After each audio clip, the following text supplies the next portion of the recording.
Okay, here we have a 1982 Yamaha YZ490.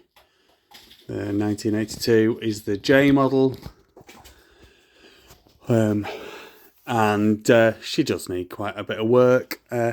82 model will take the different suspension out of the YZ465, which makes it fully eligible for twin shock class in the UK. So these are really popular bikes. Obviously 490, great big strong engine.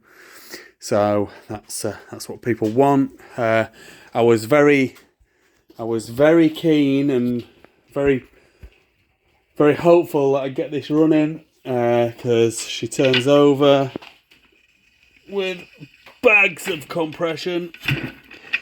She sparks, the kill switch works, and everything. But then I've discovered a great big tear in the inlet manifold, and I've seen where they've gummed it up in the past, but obviously I didn't realise it was torn, so it's definitely not going to run. Really chuffed with it turning over, and really chuffed with how much compression there is. It's most definitely will run. I'm absolutely sure of that with new inlet manifold. Obviously, the risk of running it with the inlet manifold with a big split in it is that it'll start sucking air in, and then it'll start basically running itself on air, and then you won't be able to stop it. And then obviously the thing will seize, so we don't want to be doing that, and I'm not going to be doing it.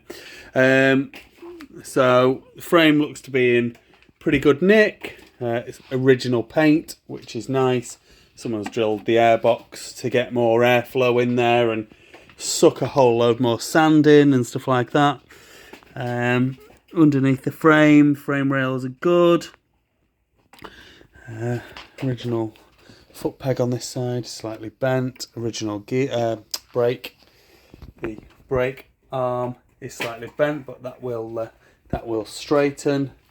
Rear magnesium brake plate, all in nice condition. Plastics and seat and wrong tank, so it's going to need full new plastics and stuff like that. Chrome has gone through on the top of the forks only slightly. Most likely that'll polish out.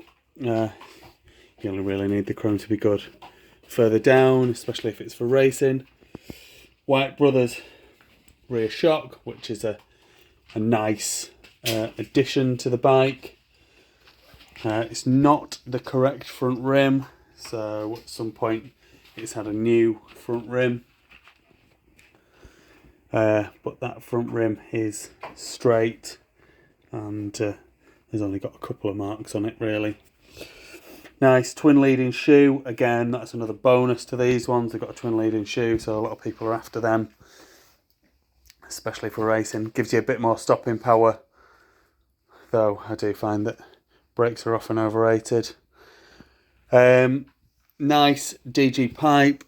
It's got a bit of weld on it here. You'll be able to clean that up easy enough. Nice DG pipe, front and rear, which is lovely to see. Missing side panel, which really doesn't matter, as it's going to need new plastics and stuff anyway. Grips are horrible, so it's absolutely horrible to push around. You get nasty black stuff all over yourself. All of the, obviously the chain sliders and the chain wear parts and stuff are going to need changing. They're likely to be super brittle, although this slider doesn't look so bad, but they normally do. Yeah, there was no chain on it, so that was in the pictures that there was no chain, but it does change gear, so that's good. We don't have to have it lifted up to change gear. So she's a good, honest, she's not going to tell you any lies, YZ490. Foot peg on this side also is damaged. What I'm going to do is I'm going to get my my son here to come and hold the camera for me while I just go up and down the gears for you. So it's in neutral at the minute. Down into first, back up into neutral, second, third, fourth, and then back down into third, second, and back in neutral there. So that's good. So if she turns over, she sparks. She's got gears. Frame's good with the original paint. I know you're going to repaint it anyway or powder coat it or whatever, but she's a good start anyway to a restoration. Rear rim, one of the spokes has been ripped out and it's got a massive ding in that side, so it's going to need a new rim. Shame, because this would have been the original one, DID rim, 1981. It's a 1982 bike, so the rims are always dated a bit later than the actual bikes themselves. There we go, 1982 Yamaha YZ490J. Hope you do her justice.